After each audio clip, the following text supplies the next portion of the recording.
my god! Oh my god!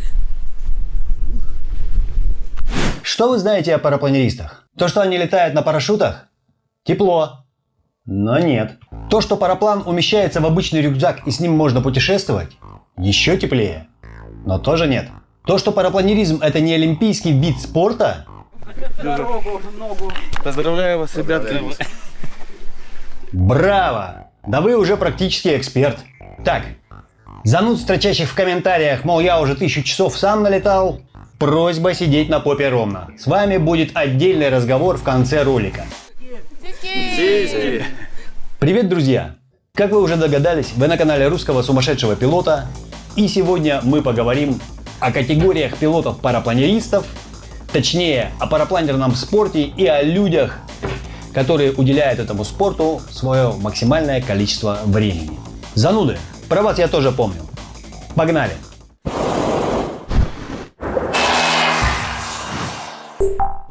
Так вот, парапланеризм это не только спорт, но и отличное хобби. Не дешевое, надо сказать, но и далеко не самое дорогое. Если вы уже собрались бежать в спортмастер за новеньким парапланом, остыньте. Все равно вы его там не найдете. Потому что парапланеризм это экстремальный вид спорта. Если кто-то скажет вам обратное, плюньте ему в глаз. Можете плюнуть мне в глаза.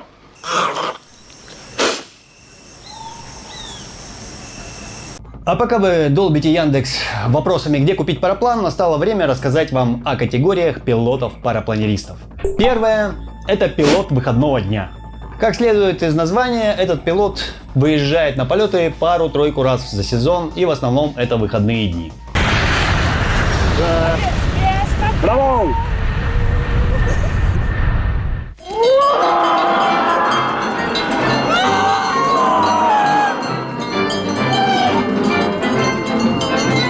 Вторая категория – это пилот-любитель. Пилот-любитель большую часть своего досуга проводит на близлежащих склонах, либо на парадромах. Его частенько можно увидеть среди участников парапланерных соревнований разного уровня. Третья категория пилотов – компетиторы. Компетиторы – люди серьезные, занятые. И поймать их в связи с плотным графиком и постоянными перемещениями практически невозможно. Вон он, гад! Вон он! Держи его!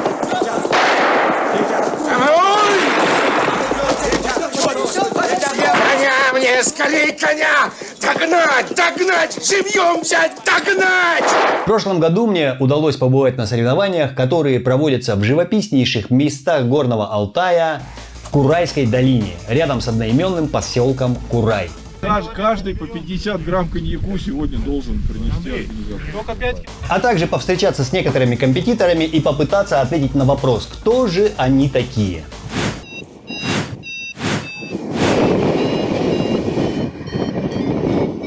Сергей, вот в двух словах объясни, пожалуйста, для непосвященных людей, в чем заключается суть соревнований парапланерных вообще? В жопу не попасть, долететь до финиша и получить удовольствие от полета. Вот всего. Рома, в двух словах расскажи нам, неподготовленным зрителям, в чем заключается суть парапланерных соревнований. Летать быстрее, выше, сильнее, всех обогнать, прийти первым, все забрать. Как в любых соревнованиях. В чем заключается? В первую очередь заключается в том, чтобы получить огромное удовольствие от полетов, от компании, от места, от смены локации, вот от этого вида шикарного. Ну и соревновательный полет, он как бы, ну у тебя есть задача, которую ты должен выполнить. То есть ты не думаешь, за тебя подумали, как тебя завести, во сколько тебя завести. Посмотрели метеорологию, посмотрели рельеф, сказали как, что. Ты выполняешь самую главную задачу. А вот выполнить ее лучше всех, хотя бы в своем классе, вот, это, ну вот спортивные амбиции, то есть они тоже хороши. Для каждого возраста. Олег, скажи, пожалуйста, кто, по-твоему, такие компетиторы? Есть группа пилотов, которые приобрели достаточный опыт за свою летную практику и приобрели в итоге себе, они пришли к этому, они купили себе параплан либо ИНД, либо ЦЦЦ. По их словам, это парапланы, конечно, очень стабильные, достаточно безопасные. Многие даже говорят, что они безопаснее, чем С и Б. Вот. Но на самом деле это, естественно, ну, можно сказать, люди-птицы. То есть люди, которые стремятся проводить в воздухе как можно больше времени. Да, как можно больше времени, а не как ты, диванный пилот. И они не просто летают свободные полеты, сдуваясь по ветру. Они все время тренируют свои мозги, если так можно сказать, решением сложных навигационных задач, находясь при этом в воздухе. Да, это люди другого порядка, люди-птицы. И, естественно, только люди, обладающие большим уровнем контроля и стремлением действительно к облакам, к небу, вот такие люди становятся компетиторами. Андрей, расскажи лучше, кто такие компетиторы для несведущих, неподготовленных зрителей? В общем, люди, которые не научились самостоятельным полетам.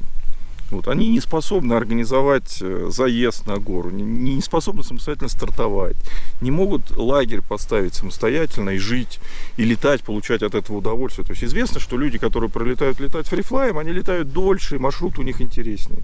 Так вот, эти неудачники, которые сами ничего сделать не могут, они записываются в такие группки, платят какие-то деньги организаторам, вот, и эти организаторы для них все организуют. То есть их завозят на старт, им строят туалеты, душ, завозят, рисуют какие-то стрелочки, куда лететь. Потому что люди, которые участвуют в соревнованиях, они даже не знают, как и куда лететь. Вот у них накупили приборов там каких-то крутых, и на приборе у них все нарисовано.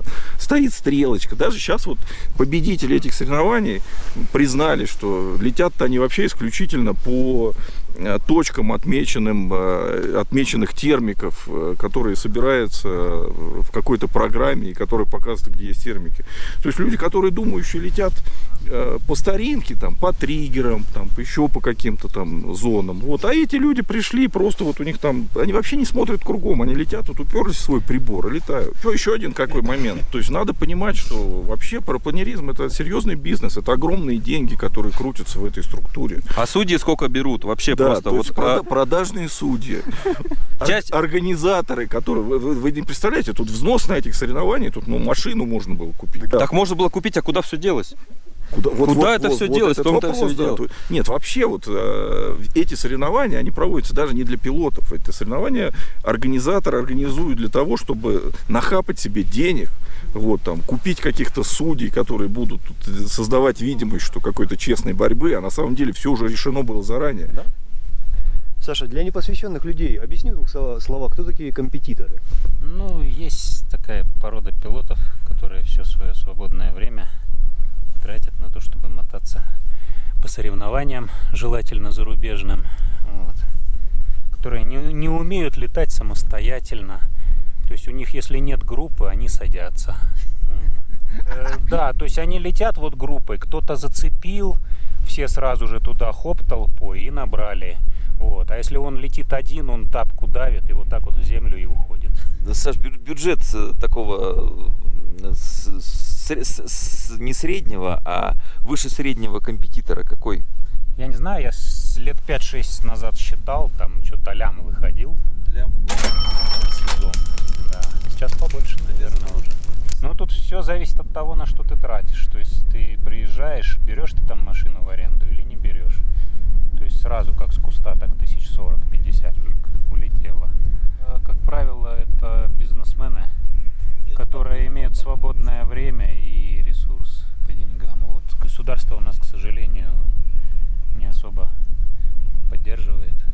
И чтобы обычному работнику ездить, слишком напряжно. Саша, а ты сам себя относишь к компетиторам? Местами. Какими?